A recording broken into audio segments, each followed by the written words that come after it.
Juste avant de commencer cette vidéo, je chercherai quelqu'un qui souhaiterait me faire une bannière YouTube et voilà une petite image de profil YouTube aussi. J'ai essayé de le faire, je t'avoue que mon skill en termes de capacité à monter quelque chose de graphique sur un ordinateur est de zéro. Donc je cherche quelqu'un de bénévole qui souhaiterait me faire plaisir et qui souhaiterait me faire ça. Donc n'hésitez pas à me contacter via les réseaux sociaux ou via l'adresse mail qui s'affiche juste en bas, mongaddict@gmail.com. Merci. Bien le bonsoir jeunes viewers, bienvenue dans cette nouvelle vidéo. Aujourd'hui, nouvel épisode de tome 1, et aujourd'hui on parle de Beyond the Cloud. Beyond the Cloud est un Kizuna de Nikke, et pas je te vois avec ton esprit mal placé là. Alors qu'est-ce qu'un Kizuna? Un Kizuna est le terme japonais qui veut dire lien entre les personnes, et en gros les Kizuna, c'est un manga ouvert au grand public, que tout le monde peut lire. Et cette gamme de Kizuna est de chez Kiyun Edition. Et en plus, on remercie Kiyun Edition, merci beaucoup Kiyun Edition, car ils m'ont envoyé ce tome très généreusement, donc merci à vous Kiyun Edition. Sans plus attendre, je vais te faire le petit résumé des familles, hein, on reprend les bonnes habitudes, donc tu es prêt? C'est parti. Dans la ville jaune, les usines crachent leur fumée jour et nuit, cachant le ciel et les astres. Le jeune Théo n'a jamais vu les étoiles, ni exploré le monde extérieur.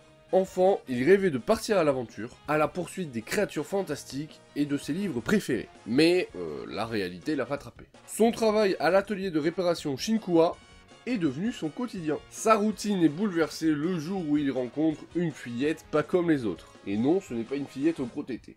Une humaine ailée. Si t'as pas compris, c'est une meuf avec des ailes quoi. Espèce appartenant au monde des légendes. Tombée du ciel, elle a perdu la mémoire ainsi que ses ailes. Et Théo fera tout pour percer le secret de cette rescapée des cieux. Fin de citation. Donc qu'est-ce que j'en ai pensé de Beyond the Cloud? Eh ben, j'ai bien aimé. Je suis mieux étonné moi-même. Au début, tu vois, c'est une histoire douce, gentillette, un peu comme les contes de fées, les contes d'enfants, tu vois, que tu lis quand t'as 6 ans ou que ta maman te lit pour aller dormir. Tu vois de quoi je parle. Et ben, le manga commence comme ça. C'est une histoire mignonnette, sans truc de sang, sans, tu vois, malveillance, sans ce genre de choses-là. Où le petit garçon, en fait, est un orphelin qui rêve à travers les livres de vivre des aventures exceptionnelles, mais malheureusement il travaille dans un atelier pour pouvoir vivre tout simplement. Et la ville où il vit, les usines sont tellement H24 que ben voilà, la fumée recouvre le ciel et donc le ciel est jaune. Et voilà, c'est tout mignonné, ça me fait penser un petit peu au conte de... Allez, je vais avoir oublié le nom là. Moments later. Ça y est, j'ai retrouvé, ça me fait penser un petit peu au conte de Victor Hugo, tu vois, genre Les Misérables et trucs comme ça. Parce que oui, j'ai déjà lu Les Misérables, qu'est-ce qui t'arrive? Ça t'étonne? Et l'univers un petit peu tourne autour, tu vois, un petit peu de Final Fantasy, je trouve, tu vois, ça y ressemble, il y a une pointe de Final Fantasy, tu vois, comme ça. Tu vois, l'auteur, il a pris Final Fantasy, comme ça, il a fait...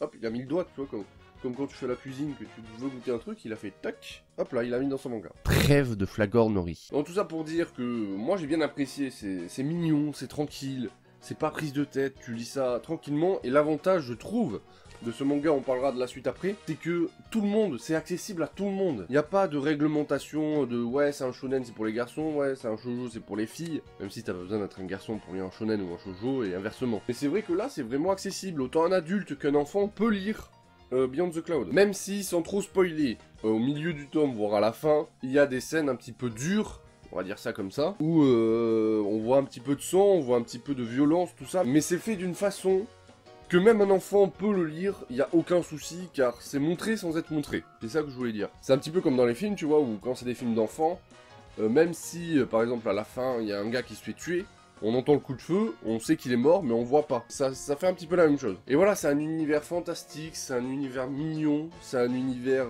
c'est con, mais ça repose. Et j'ai adoré. Ça fait, tu vois, une pointe de douceur dans tous ces mangas qui sont, voilà, shonen, seinen, etc. C'est nouveau, et c'est fort appréciable. Au niveau du dessin, comme tu peux le constater, c'est en raccord avec l'histoire. Le dessin est mignon, le dessin est joli, le dessin est...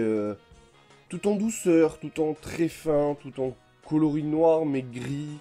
Tu vois ce que je veux dire? Attends, je te fais le focus un peu plus mieux pour que tu puisses voir bien. Voilà. C'est plutôt... c'est mignon, quoi. C'est mignon. Et c'est ce que j'apprécie, c'est que le dessin est en raccord avec l'histoire et le tout va bien ensemble. Et voilà, moi j'ai kiffé. Et donc comme je disais en début de vidéo, Kiyun a inventé une nouvelle catégorie, alors en France, je sais pas si ça existe au Japon, je t'avouerai, j'ai pas fait de recherche. Le Kizuna, qui comporte 3 ou 4 titres déjà. C'est bien qu'une maison d'édition, je trouve, prenne ses initiatives de créer de nouveaux concepts de manga, on va dire ça comme ça, de nouvelles familles de manga, pour voilà, proposer de plus en plus de produits en France, qui viennent du Japon, avec des histoires inédites, et avec des histoires un peu plus, pas sérieuses, mais un peu plus douces, un peu plus mignons, un peu plus, voilà, posées. Et franchement, bravo Kiyun Edition. Et donc si j'ai qu'un conseil à te donner, tu es Kevin, 6 ans, et tu cherches une histoire, voilà, que tes parents, tu sais, qui vont te défoncer si tu lis Sunken Rock, eh ben écoute, Beyond the Cloud, c'est vraiment scénaristiquement parlant, décenniement parlant, et c'est bien. Moi je te le conseille vivement, parce que c'est quelque chose qu'il faut lire au moins une fois dans sa vie, c'est pas un truc incontournable ou l'exceptionnel, mais je pense que c'est à découvrir, donc je vous le conseille fortement. Et si tu t'appelles Jean-Paul et que t'as 36 ans, que t'as un gosse de 6 ans qui s'appelle Kevin, et ben vous pouvez le lire ensemble vous deux, et ça fait une petite complicité père-fils, ou père-fille, hein, si elle s'appelle Kevina. Et puis voilà, donc, n'importe quel âge que vous avez, n'importe quel sexe, n'importe qui, je vous conseille Beyond the Cloud, c'est à découvrir, et c'est quelque chose d'assez mignon, d'assez posé, et ça fait plaisir de voir ce genre d'histoire en manga. Voilà, cette vidéo tome 1 est terminée, j'espère qu'elle vous aura plu, c'était le retour des tomes 1, donc ça fait plutôt plaisir. Si vous avez kiffé la vidéo, comme d'habitude, le pouce bleu, n'hésitez pas à réagir dans les commentaires, les réseaux sociaux sont dans la description si tu veux me suivre sur Instagram, Facebook et Twitter. N'oublie pas de t'abonner pour le projet Road to 100K, c'est ultra important. N'hésite pas aussi, si tu as du skill en dessin, comme je t'ai dit en début de vidéo, à me contacter. Et moi je vous dis à très bientôt pour une prochaine vidéo, c'était Jérémy Sensei, ciao les amis.